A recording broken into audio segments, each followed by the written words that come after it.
வணக்கம் ஐயா. வணக்கம் உங்களை சார். பத்தி அறிமுகம் பண்ணிக்கோங்க. சார், என் பேர் மாயவரம் மண்வாசனை அப்துல்லா. திரைப்படத்துறையில் ஒரு 45 வருஷமாக பணியாற்றிட்டு இருக்கேன். நாம் தமிழர் கட்சியில் விருகை பகுதியில் பொறுப்பாளராக இருக்கேன். நாம் தமிழர் கட்சிக்கு நீங்க பயணிச்சு எத்தனை வருடங்கள்? நான் அண்ணன் கட்சி ஆரம்பித்த காலத்துலேருந்து அப்படியே இருக்கிறேன். ஒரு 13 வருடங்களாக ரொம்ப உள்ளே போயிட்டு என் மனைவி மக்கள் எல்லாருமே அதில் தான் பயணம் செஞ்சிட்ருக்கோம். ஆனால் களப்பணிங்கிறது என்னால் ஆட்ட முடியாது. ஏன்னா என்னோடய வயதுக்கு தகுந்த மாதிரி சில விஷயங்கள் செய்வேன். ஆனால் அதுக்காகவே அண்ணன் கட்சிக்காகவே நான் சில பாடல்கள்லாம் எழுதி என்னோடய மாயவரம் மண்வாசனை யூடியூப் சேனலில் பாடி போட்டிருக்கேன். இப்போ எலெக்ஷன் டைமில் நிறைய உழைச்சிருக்கேன். மற்றபடி அண்ணன் மேலே மிகவும் பாசமும் அன்பும் நேசமும் கொண்டவன். எத்தனையோ பேர் கட்சி ஆரம்பித்து திரைப்படத்துறையில் பணியாற்றும் போது என்னை கூப்பிட்டாங்க. எந்த கட்சிக்கும் நான் போகலை, விரும்பலை. எங்கள் ஊருக்கார் டி ராஜேந்திரே கட்சி ஆரம்பித்தப்போ நான் போகலை. அதுக்கப்புறம் சரத்குமார் சார் படம் 17 படங்கள் ஒர்க் பண்ணேன், அவர் கட்சி ஆரம்பித்து போகலை. விஜய் என்ன படம் 7-8 படங்கள் ஒர்க் பண்ணேன், அவர் கட்சி ஆரம்பித்து போகலை. ஆனால் இந்த மண்ணையும் மனிதர்களையும் நம்ம இனத்துக்காகவும் களத்தில் இறங்கி போராடுற ஒரே தலைவன் அண்ணன் சீமான் அவர்கள் மட்டும்தான் அப்படிங்கிறது நான் உணர்ந்ததுனால தான் அவர் கட்சியில் இணைஞ்சு பணியாற்றிட்டு இருக்கேன். இப்போ நீங்கள் சினிமா அப்படிங்கிறீங்க, ஆரம்ப காலகட்டத்திலேருந்து வந்திருப்பீங்க. அங்கே சினிமா துறையில் எத்தனை வருடமா நீங்கள் சினிமா ஆஃபீஸ் பாயாக இருந்த காலத்துலேருந்து ப்ரொடக்ஷன் அசிஸ்டன்ட் ஒர்க் பண்ண 45 வருஷங்கள் ஆகிடுது. 45 வருடங்கள். இந்த 45 வருடங்களில் சீமான் அவர்களும் உங்களுக்கு தெரியுமா? அந்த டைமில் எனக்கு அப்போ தெரியாது. ஒரு 25 வருடமாக அண்ணன் சீமான் அவர்கள் உதவி இயக்குனராக இருக்கும்போது, அதுக்கப்புறம் ஸ்டோரி ரைட்டராக இருக்கும்போது, அப்புறம் படம் டைரக்ஷன் பண்ணும்போது, அதுக்கப்புறம் அரசியலில் பயணிக்கும் போது வரைக்கும் எனக்கு தெரியும். என்னை பார்த்தா என்னண்ணே அப்துல்லாண்ணே எப்படி இருக்கீங்கன்னு கேட்குற அளவுக்கு பரிச்சயமானவர் தான். என்ன சொல்ல போனீங்கன்னா, தம்பி திரைப்படங்கள் ஃபுல் படங்களே நான் அண்ணனுக்கு ப்ரொடக்ஷன் உதவியாளராக பணியாற்றியிருக்கேன். எனக்கு மேலே 2 பேர் இருந்தாங்க. அவங்களாம் கொஞ்சம் உயர்ந்த பதவியில்லைங்கனால கம்முன்னு விட்டுட்டு போயிடுவாங்க. நான் 3வது இடத்துல இருக்கும்போது அண்ணன்கிட்ட நெருங்கி பழகி சாப்பாடு பரிமாறி பல பாராட்டுகள்லாம் வாங்கியிருக்கேன்.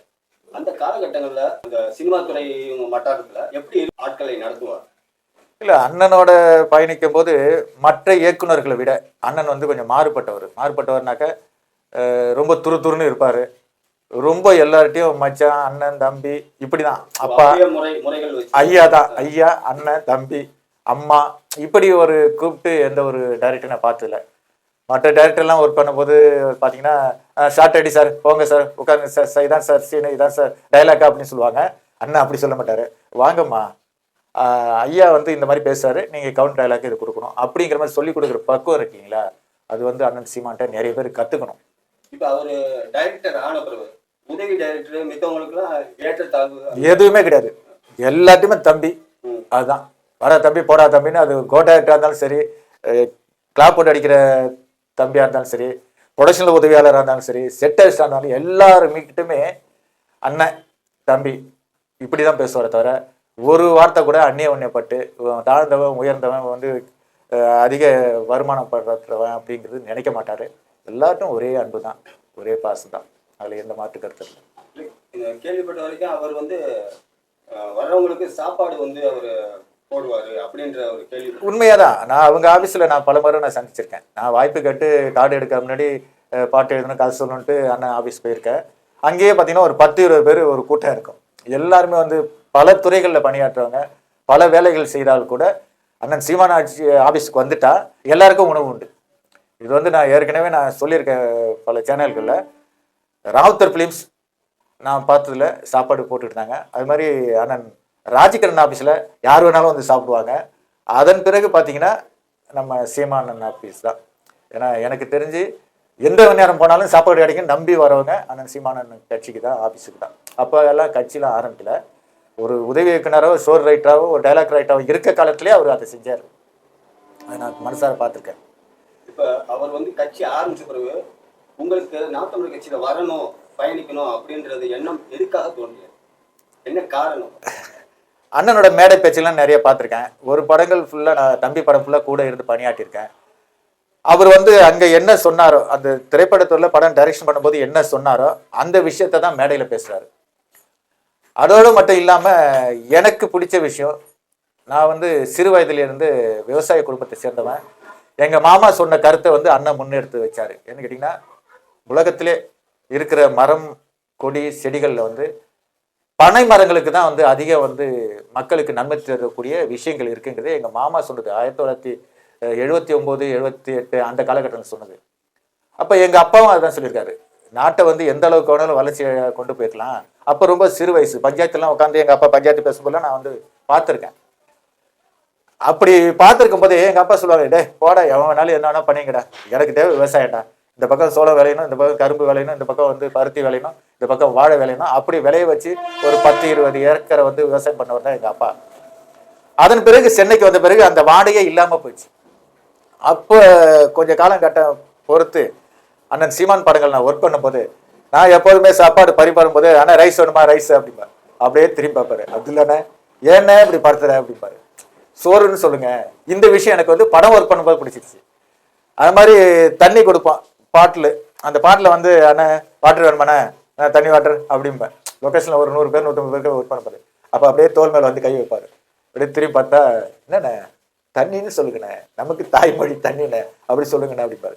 இது அவர் மேலே பிடிச்சிருந்தது படம் ஒர்க் பண்ண போது. அப்படியே பார்த்தீங்கன்னா அவரோட மேடை பேச்சை கவனிக்கும் போது இந்த விவசாயத்தை முன்னெடுத்து தான் ஒரு கிராமத்தில் ஒரு விவசாயி நினைச்சா எந்தெந்த நன்மைகள் பிறக்கும், யாருக்கு எது கிடைக்கும், எப்படி இந்த சமுதாயத்தை இந்த நாட்டை இந்த மக்களுக்காக உயர்த்தக்கூடிய விஷயம் வந்து வேற எந்த தொழிலுமே இல்லை, விவசாயத்துல தான் இருக்கு அப்படின்னு சொன்னார் இல்லைங்களா. இதை கேட்கும் போது எங்க அப்பா சொன்னது எங்க மாமா சொன்னது எனக்கு ஞாபகத்துக்கு வருது.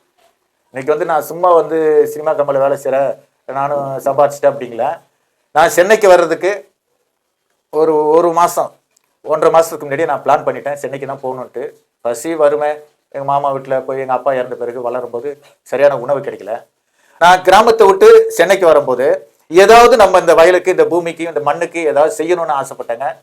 இன்னைக்கு ஒரு 25-30 பனை மரங்கள் வளர்ந்துக்கிட்டு இருக்கு. யோசிச்சு பாருங்க. 1981 நினைக்கிறேன் சென்னைக்கு வர அன்னைக்கு ஒரு 100 பனை விதைகளை கொண்டு வந்து எங்கள் மாமா வீட்டு வயல் ஃபுல்லாக விதைச்சிட்டு வந்துட்டேன். இன்னைக்கு வருஷத்துக்கு 20,000 25,000 பணம் நொங்கு கொடுக்குற அந்த மரங்கள். அப்போ எனக்கு சினிமா தெரியாது, கட்சிக்கு தெரியாது. எங்கள் அப்பா சொன்னது மாமா சொன்னது பனை மரங்கள் பின்னாடி வந்து எல்லாருக்கும் நன்மையை தருன்னு சொன்னாங்க. அதை நான் செஞ்சேன். இன்னைக்கு அண்ணன் வந்து அரசியல் ஆரம்பிச்சிட்டாரு, அவர் அதை முன்னெடுக்கிறாரு. அப்போ எங்கள் அப்பாவோட கனவும் எங்கள் மாமாவோட கனவும் அப்போ என்னோட கனவும் முன்னெடுத்து வைக்கிற ஒரே தலைவன் அண்ணன் சீமான் தான். அப்படிங்கும்போது நான் வந்து கட்சியில் இணைகிறதுக்கு நம்ம நடிகர் காமெடி நடிகர் என்னோட நண்பர் அண்ணன் சிசர் மனோகர் அவர்கள் தான் காரணம். நம்ம சிவன் பார்க்கில் அண்ணன் சார் ராசேந்திரன் அவர்கிட்ட கூப்பிட்டு, அண்ணா உங்களை மாதிரி தானே பேசிகிட்டு இருக்கான், விவசாயம் பேசுவானே, அண்ணனை வந்து கட்சியில் சேர்த்து அண்ணன்கிட்ட சேர்த்து விடுங்கன்னு சொன்னார். அதன் பிறகு நான் வந்து ஒரு 13 வருடங்களாக அண்ணன் சீமான் கட்சியில் பயணிக்கிறேன். கேள்விப்பட்ட வரைக்கும் நீங்கள் வந்து பாடல்லாம் எழுதியிருக்கீங்களாமே? ஆமாம், ஒரு 40-50 பாடல் என்னோட திரைப்படத்துக்காக நான் பணியாற்ற பாடல்களுக்காக நான் எழுதி வச்ச பாடல். சரியான எனக்கு வாய்ப்பு கிடைக்கல. இப்போ கூட பார்த்தீங்கன்னா மாயவரம் மண்வாசனில் யூடியூப் சேனலில் அந்த பாடல்லாம் நிறைய பதிவு பண்ணி போட்டிருக்கேன். ஒரு பாடலுக்கு 10,000 20,000 செலவு பண்ணி ஒவ்வொரு பாடலையும் போட்டிருக்கேன். இது எல்லாமே வந்து திரைப்படத்துக்காக எனக்கு வாய்ப்பு வாங்கி தருவாங்க அப்படின்னு நினச்சேன். யாரும் எனக்கு வாய்ப்பு தரல. அதுக்கு வந்து என்னன்னு கேட்டிங்கன்னா, நம்ம ஜாதி மதம் அப்படின்னு சொல்கிறாங்க இல்லைங்களா, அந்த ஜாதி மதம் வந்து சினிமாவிலையும் இருக்குது. பாடல்லாம் எழுதிருக்கீங்க சினிமா கட்சி சம்பந்தமா ஏதாவது பாடல் எழுதிருக்கீங்க? நாம் தமிழர் கட்சிக்காக அண்ணன் கட்சி சம்பந்தமா 2 பாடல் பாடியிருக்கேன். இந்த 2 பாடலும் அண்ணனுக்கு நான் காட்டியிருக்கேன். மற்ற விருகை பகுதி உறவுகள்கிட்ட அத்தனை பேர்ட்டுமே நான் அதை பாடி காட்டியிருக்கேன். அதன் பிறகு அதை ரெக்கார்ட் பண்ணி நானே பாடி நானே சேமித்து நானே எழுதி விஷுவல் பண்ணி மாயவரம் மண்வாசனை யூடியூப் சேனலில் போட்டிருக்கேன். இந்த விவசாய சின்னத்தை முன்னிறுத்தி தான் இந்த பாடல் எழுதியிருக்கேன். 2 பாடலுமே வெளியில் உள்ளவங்களாம் சந்தோஷமாக ரொம்ப சூப்பராக இருக்குன்னு எங்கள் கிராமத்தில் உள்ளவங்களாம் பாராட்டுறாங்க. சில நிகழ்வுகள்லாம் அதை போடுறாங்க. என்னைக்காவது ஒரு நாள் அண்ணன் காதுக்கு போகும், அண்ணன் அதை கேட்பாரு. ஒருவேளை ரெக்கார்டிங் பண்ணுறது கூட வாய்ப்பு இருக்குது. ஏன்னா வரிகள்லாம் நல்லா இருக்குது, டியூன்லாம் நல்லா இருக்குது. நான் பாடுறதுனால சில பேருக்கு அது விருப்பப்படாமல் இருக்கலாம். ஒரு நாள் அந்த பாடல் கண்டிப்பாக மக்கள் மத்தியில் பேசப்படும். அன்னைக்கு இந்த நாம் தமிழ் கட்சிக்கு அப்துல்லாவும் எழுதின பாடல் புரட்சிகரமான பாடலுங்கிறது எல்லாருக்கும் தெரியுங்கிற என்னோட நம்பிக்கை தான். மகிழ்ச்சி.